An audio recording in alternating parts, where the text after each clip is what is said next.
स्वागत है आपका हमारे YouTube चैनल पर। तो आज हम देखेंगे मराठी विषय की तीसरा लेसन, अनाथांची आई। अनाथ मतलब क्या होता है? अनाथ मतलब होता है जिसका कोई नहीं, मतलब माँ बाप ऐसे कोई नहीं होते, बेसहारा। और आई मतलब माँ। तो जिसके इसके लेखक है सिंधुताई सपकाळ और उनका जन्म कब हुआ था? 1948 में हुआ था। तो हम आ जाएंगे पेज नंबर 6 पर, जो आपको यहाँ पे दिख रहा होगा। तो सिंधुताई सपकाळ जो थे ये एक सामाजिक कार्यकर्ता थे, मतलब आप बोल सकते सोशल वर्कर इंग्लिश में। तो इन्होंने ममता बाल सदन नाम का एक संस्था भी खोला था, जिसमें वो अनाथ बच्चे, मतलब जिनके कोई माँ बाप नहीं होते, उनका कोई सहारा नहीं होता, जिन्हें रहने के लिए घर में, वैसे अनाथ बच्चों को वो संभालते थे, बड़ा करते थे, सिखाते थे। तो उन्हें उनके इस काम के वजह से कई अवार्ड से सम्मानित किया गया था। उन्हें भारत सरकार में उनके इस काम के वजह से 2021 में पद्मश्री अवार्ड से उन्हें सम्मानित किया गया था। और वैसे उन्हें महाराष्ट्र सरकार ने अहिल्याबाई होळकर, सावित्रीबाई फुले और उन्हें थोड़े मतलब नेशनल लेवल पे उन्हें बोला जाए तो नारी शक्ति अवार्ड मिला था और मदर टेरेसा अवार्ड भी मिला था। मदर टेरेसा से आपको कुछ याद आया? उनका भी काम कुछ इसी तरीके से था। वो जो रास्ते पे बेसहारा लोग रहते थे उन्हें वो संभालते थे। तो चलो बैक टू द टॉपिक। और उन्हें सतपाल मित्तल नेशनल अवार्ड से भी सम्मानित किया गया था और फायर फाउंडेशन इस अवार्ड से भी उन्हें सम्मानित किया गया था। तो इस पार्ट में हम देखेंगे कि जो सिंधुताई सपकाळ है, उनकी जो लाइफ स्टोरी है, उनका पूरा जीवन प्रवास है, लाइफ की पूरी जर्नी है, वो कैसे बहुत सारे संघर्षों से, बहुत सारी कठिनाइयों से भरी हुई थी। तो उसी पे आज हम नजर डालेंगे। तो देखो पहली लाइन मैं पढ़ता हूँ, आप भी ध्यान दीजिए। मी सिंधुताई सपकाळ, मला लहानपणी सगळेजण चिंदी म्हणत, चिंदी अभिमानासाठी। माझा जन्म नोव्हेंबर 1948 रोजी नवरगाव फॉरेस्ट येथे झाला। माझ्या वडिलांना पुण्याजी म्हणायचे। आमचं घर छोटंसं पण छान होतं। अंगणात गुरं गाई म्हशी होत्या। तो इसमें वो कह रहे हैं कि सिंधुताई को बचपन में सब चिंदी करके बुलाते थे। उनका पूरा नाम उन्होंने बोला है चिंदी अभिमान साठे। और उनका जन्म 14 नवंबर 1948 मतलब 1948 में नवरगांव फॉरेस्ट इस जगह पर हुआ था। और उनके वडील मतलब उनके पिता, उनको अन्याजी करके बुलाया जाता था। और उनका घर कैसे छोटा था मगर सुंदर था। और उनके आंगन का यहाँ पे आप टिक मार्क कर, आंगन मतलब होता है बगीचा। तो उनके बगीचे में गाय गुरु म्हशी, तो जैसे गाय भेड़ बकरी भैंस ये सब थे। अबे नेक्स्ट पॅराग्राफ। मी रोज म्हशी घेऊन शाळेसमोर जात असे। त्या शाळेचं नाव होतं बुनियादी ग्रामशाळा पिंपरी मेघे, अरबी रोड, जिल्हा वर्धा। अभी वो कैसे रोज भैंस चराने जाते थे। तो जब जाते वक्त उनके रास्ते में स्कूल लगता था। तो उनका स्कूल का नाम यहाँ दिया गया है बुनियादी ग्रामशाळा पिंपरी मेघे, अरबी रोड, जिल्हा वर्धा। तो शाळा म्हणजे एक भला मोठा हॉल, धान्य ठेवायला गोडाऊन बांधतात तसा, वर कौला असलेला। समोर एक छान भलं मोठं चाफ्याचं झाड होतं। त्याची टपोरी पांढरशुभ्र फुलं शाळेच्या अंगणात पडलेली असायची। कि यहाँ पे देखो वो कह रहे हैं कि उनके स्कूल का कुछ स्ट्रक्चर है ना, एक बड़े से हॉल जैसा था। जैसे एक गोडाउन होता है ना, जो हम बेसिकली सामान रखने के लिए बांधते हैं, वैसे उनका स्कूल काफी बड़ा था। और उनके स्कूल के सामने एक चापे का, जिसे चापा एक फूल होता है, आपने देखा होगा पीला रंग का फूल होता है देखो। तो उसका एक बड़ा पेड़ था। और उस पेड़ पर जैसे यहाँ पे देखो वर्ड आया है कि टपोरी वर्ड का मीनिंग है बड़े, मतलब उगे हुए। और पांढरे शुभ्र मतलब एकदम सफेद। तो उस पर जो फूल उस पर जो फूल लगते थे वो बड़े बड़े फूल थे। और उसके बाद में म्हशी घेऊन जाताना शाळेपाशी आले की मी म्हशी घेऊन शाळेपुढे थांबत असे। शाळेत जाणाऱ्या मुली चांगले कपडे घालून वेणीपणी करून शाळेसमोर खेळत असायच्या। काही जणी झाडाखाली बसून अभ्यास करत असायच्या। तेव्हा मला वाटायचं आपण पण शाळेत जावं। तो यहाँ पे देखो कि जो वो अपनी भैंस लेके स्कूल के सामने जा रहे होते थे, तो वो देखते थे कि स्कूल में कई लड़कियां कहीं जा रहे हैं। तो उसमें जो स्कूल में जो लड़कियां रहती थी वो अच्छे साफ सुथरे कपड़े पहनकर और वेनी फनी का यहाँ पे मतलब है अच्छे से चोटी बनाना, मतलब बाल बना के चोटी बनाकर जाते थे। जिससे तो स्कूल में जाते हैं तो स्कूल में खुले बाल नहीं चलते, आपको क्या करना होता है, चोटी बांधनी पड़ती है। वही है यहाँ पे भी। तो करके जा रहे होते थे और कुछ जन तो पेड़ के नीचे बैठकर पढ़ाई करते थे। तो तभी तेव्हा मला वाटायचं आपण पण शाळेत जावं। मी एकदा अन्याजींना म्हटलं, अन्याजी मला शाळेत जाऊन शाळा शिकायची। चुलीकडं बसून भाकरी करणारा आईने हे ऐकलं आणि तरा बाहेर आली। शिंदे काय म्हणालीस, शाळेत जायचं आणि रोज म्हशी कोण सांभाळेल? आपल्या साठेच्या घरात अजून कोणी शाळेचे पाणी सुद्धा चढले नाही आणि शाळेत जायचं म्हणते शहाणी। अन्नाजी आईचं बोलणं ऐकत होते। तो इसमें यहाँ पे क्या होता है, उनके वो ना स्कूल के बच्चों को पढ़ते हुए देखकर जैसे सिंधुताई को भी, सिंधुताई मतलब कि हम चिंदी, उन्हें चिंदी कहा जाता था। तो चिंदी को भी क्या लगता था कि मैं भी पढ़ूँ लिखूँ और बड़ी हूँ। तो उन्होंने एक बार उनके पिताजी से कहा, उनके पिताजी को क्या बुलाया जाता था, अन्या जी। तो अन्या जी से कहा कि अन्या जी मुझे भी स्कूल में जाना है, पढ़ना है, लिखना है। तो जब ये कह रहे थे बात, तो उनकी जो उनकी आई थी, उनकी मम्मी ने सुन लिया। तो उनकी माँ तब क्या भाकरी बना रही थी। तो उन्होंने मतलब गुस्से से उठ गए और बोले कि तो मतलब अपने खानदान में मतलब तू स्कूल जाएगी तो भैंस कौन संभालेगा, भैंस को चराने कौन लेके जाएगा। और अगर अपने खानदान में आपको किसने भी और अपने खानदान में आपको कोई भी पढ़ा लिखा नहीं, तो आता देखो है ना कि पायरी सुद्धा चढ़ले नहीं। इसका मतलब ये बोलते ना, मतलब कभी स्कूल में भी गई ना अपने खानदान में कोई, और तो पढ़ने का बात कर रही है, आई बड़ी शान है। ऐसे करके उन्होंने डांटा।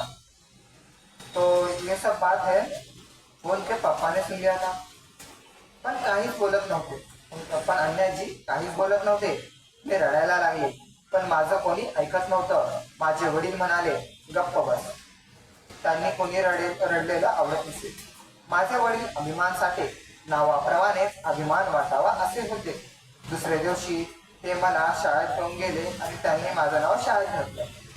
तो अभी ये सब उनकी माँ ने उनको चिल्लाया, तो वो सब उनके पापा ने सुन लिया था।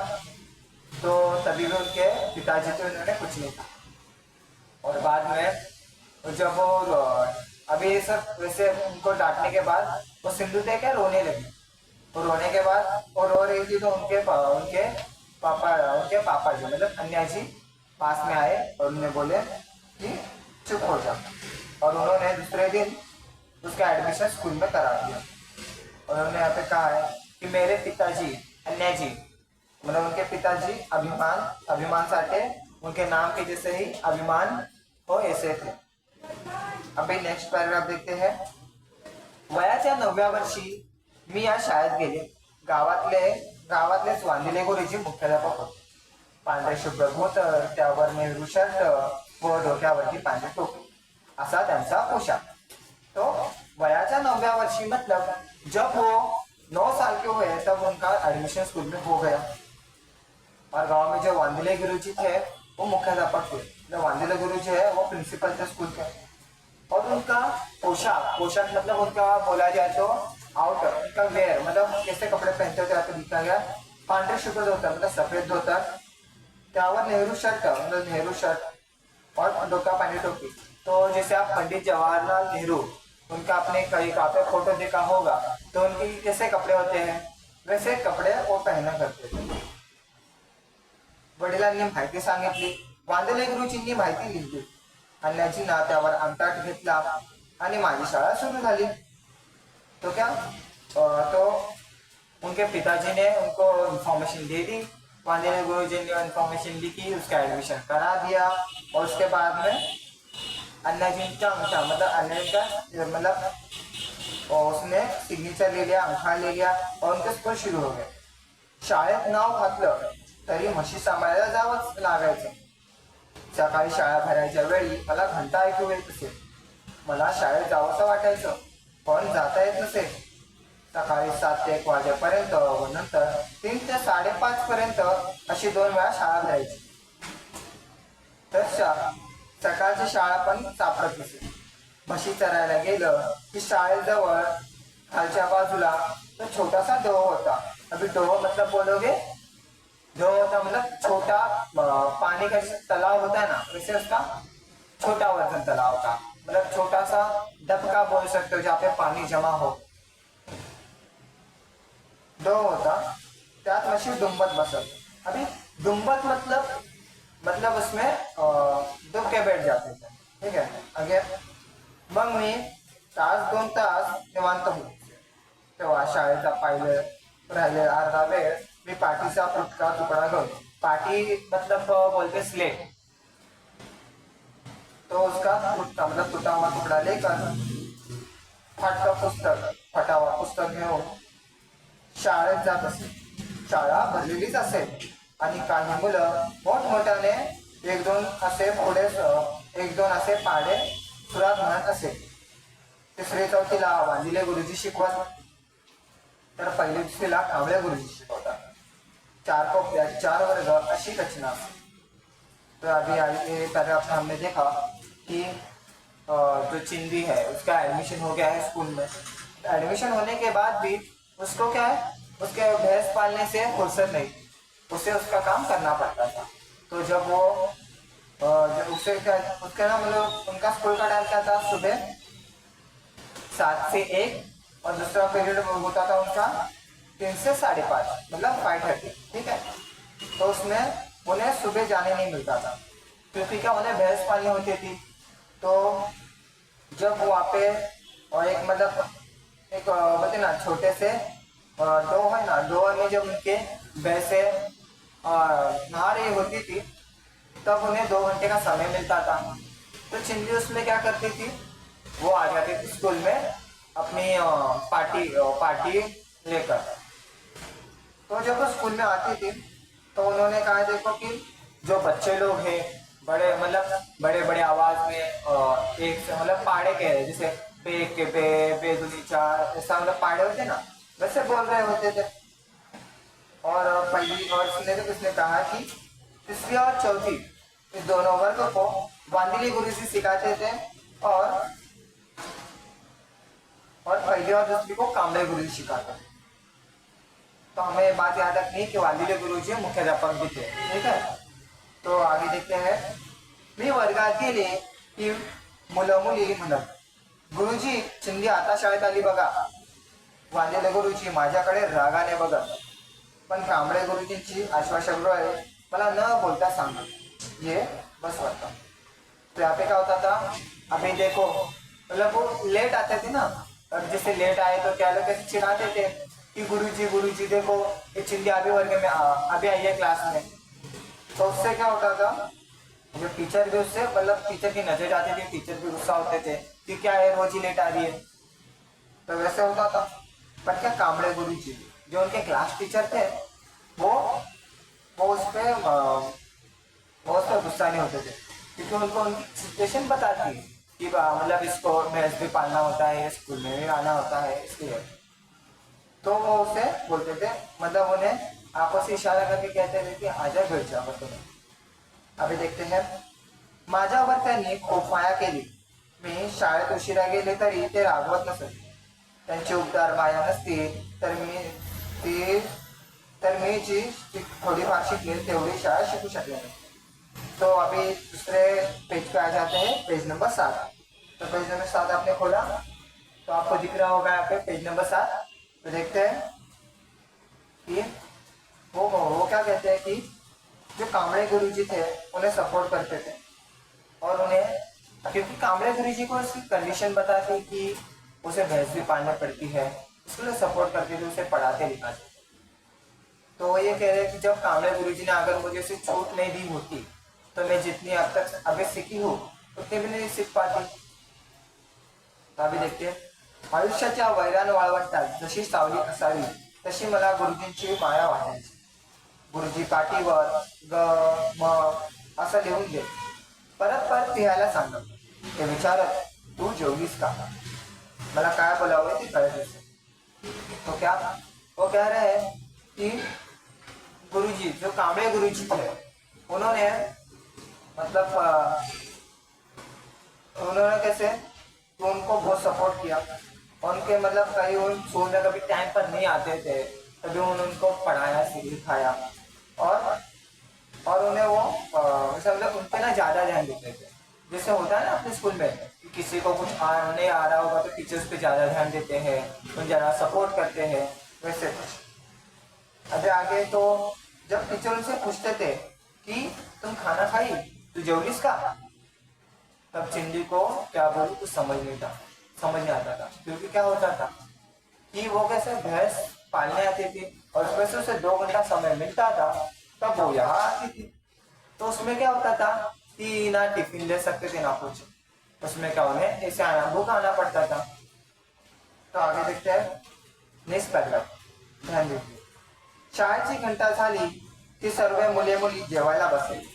मी त्यांच्या तोंडाकडे बघत असे। मतलब स्कूल की रेसेस बेल होती थी तो सब लोग क्या सब लोग क्लास से बाहर निकलते थे। जैसे आप देखते ना, क्लास से बाहर निकल रहे हैं, आवाज कर रहे हैं कि छुट्टी हो गई, और बाद में जाते थे बाहर जाके टिफिन निकाल के पढ़ते बैठते सॉरी मतलब खाना खाते। पर क्या चिंदी में तो कुछ डब्बा नहीं लाया होता था, तो क्या करती थी सब कैसे मुंह तकते रहते थे। तो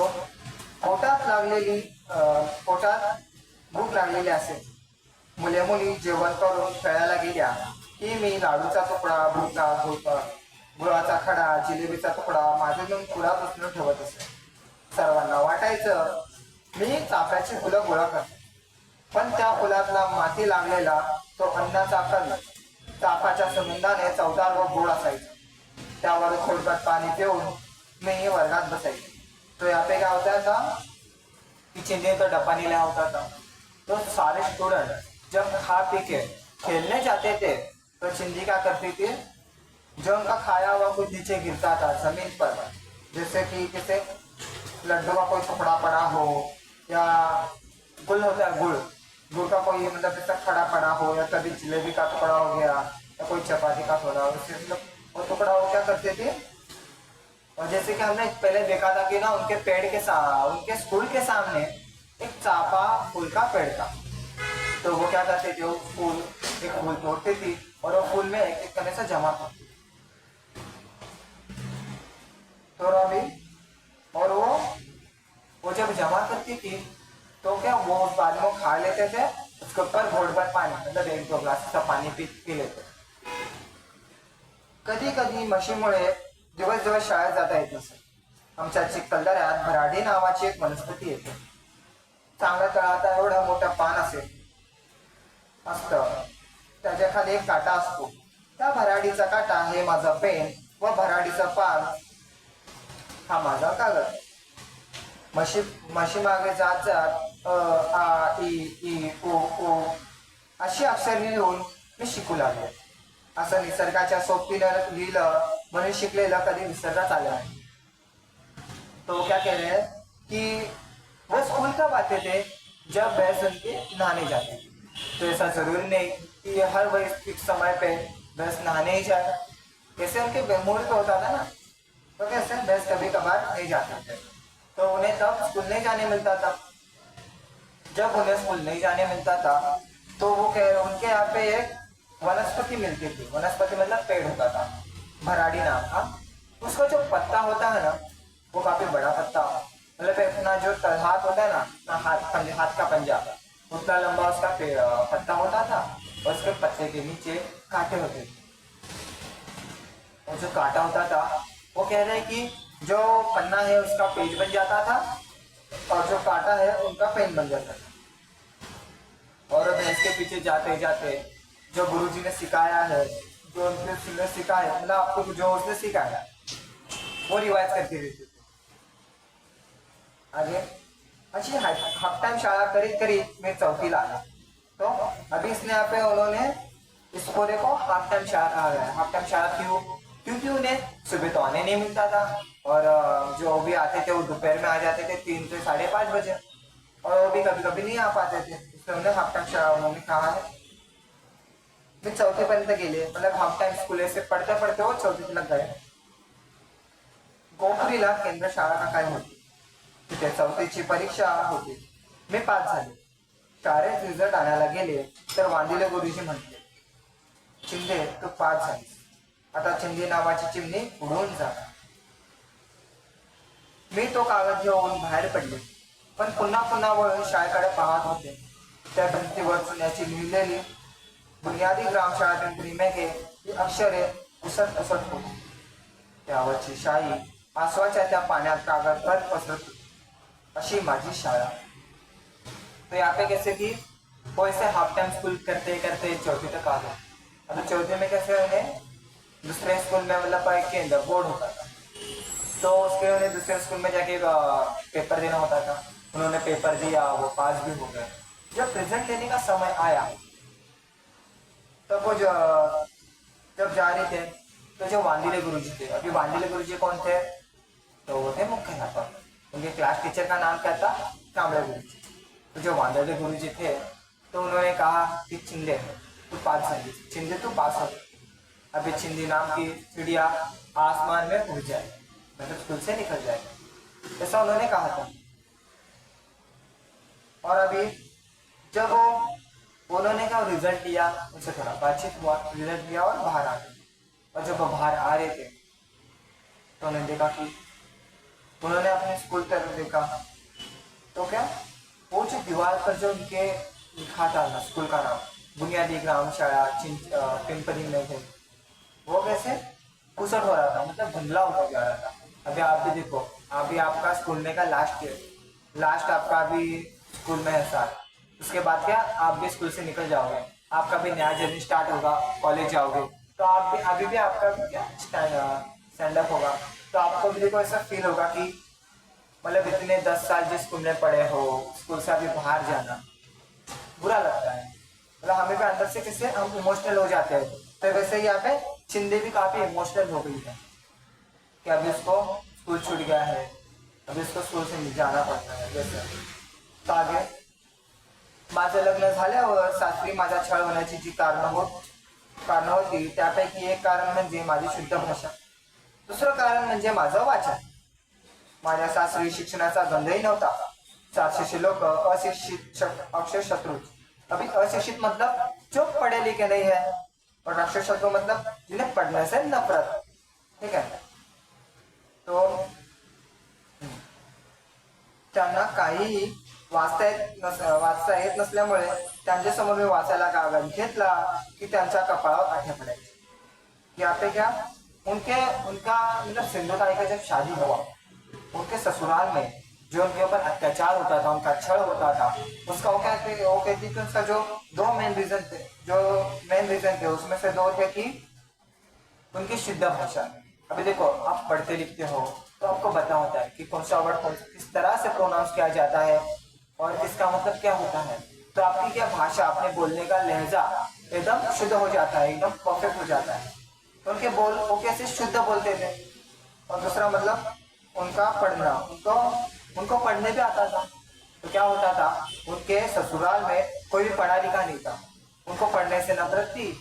तो कैसे उनके सामने जब चिंदी मतलब वह सिंधुताई जब पढ़ने के थोड़ा भी सब पढ़ती तो कुछ कागज में से कुछ पढ़ के दिखाती तो उनको आता था गुस्सा। क्यों? क्योंकि हम पढ़े नहीं है और तो हमें पढ़ के बता रही, उनको लगता था उन्हें चिढ़ा रही है, तो इसके लिए गुस्सा। तो आगे देखते हैं कि पुढे पुढे मी चोरून वाचायला लागले। वाहन सामानाचे कागद 16 मुळा करून उंदीर घुशींच्या वेळात ठेवायला लागले। एक गदिमांची एक कविता छापलेले कागज है। अभी क्या, अभी आगे आगे वो मतलब चोरी छुपे पढ़ने लगी। कैसे? सामने पढ़ा तो गुस्सा हो जाती थी, झगड़ा होता था, तो क्या छुप छुप के पढ़ने लगी।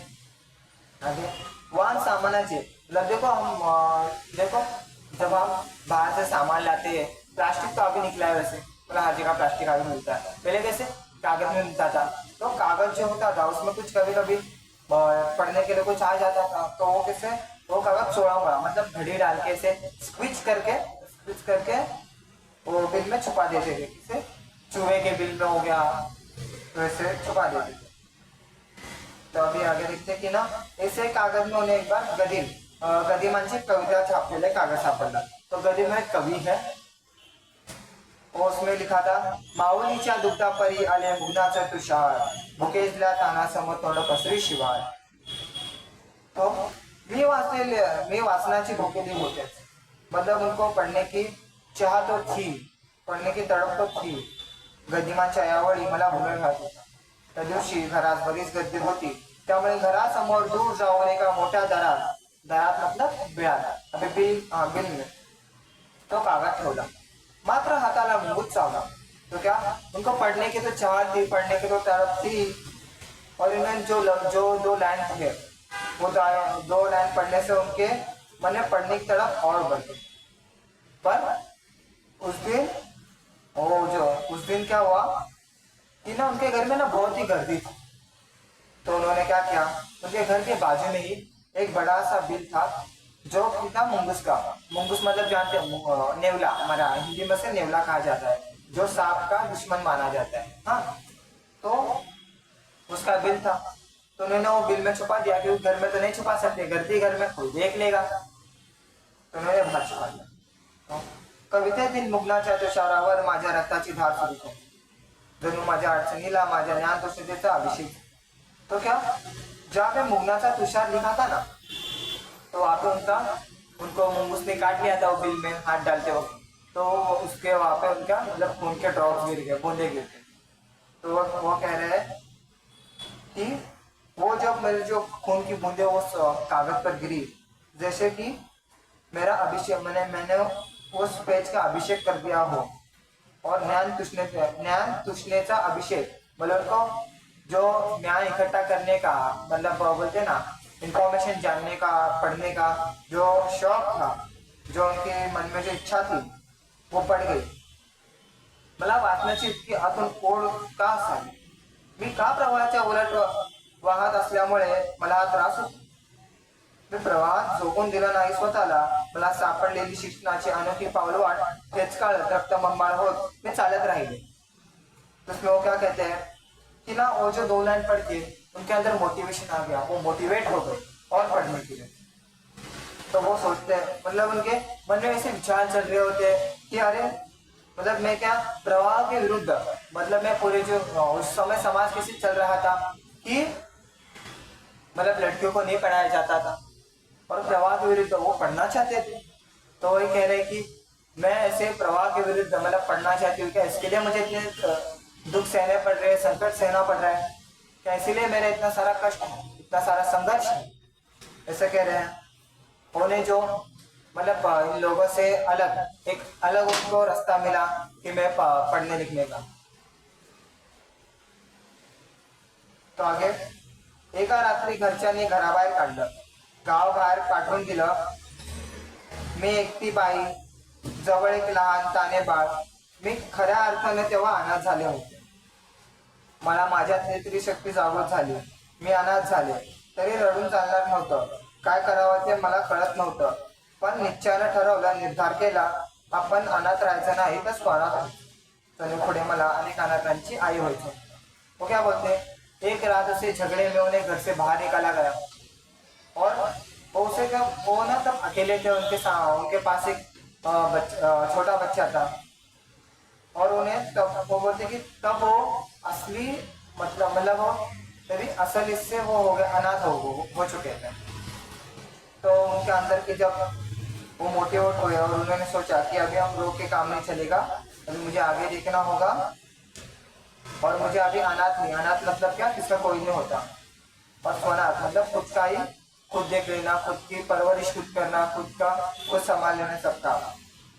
और वो कहते हैं कि जैसे कि मुझे आगे जाके कई अनाथ बच्चों की माँ बनना। और ये जो लेसन है ये आठवणीतली शाळा आणि शिक्षक इस बुक में से लिया गया है। तो आज के लिए बस इतना ही। तो मिलते हैं नेक्स्ट वीडियो में।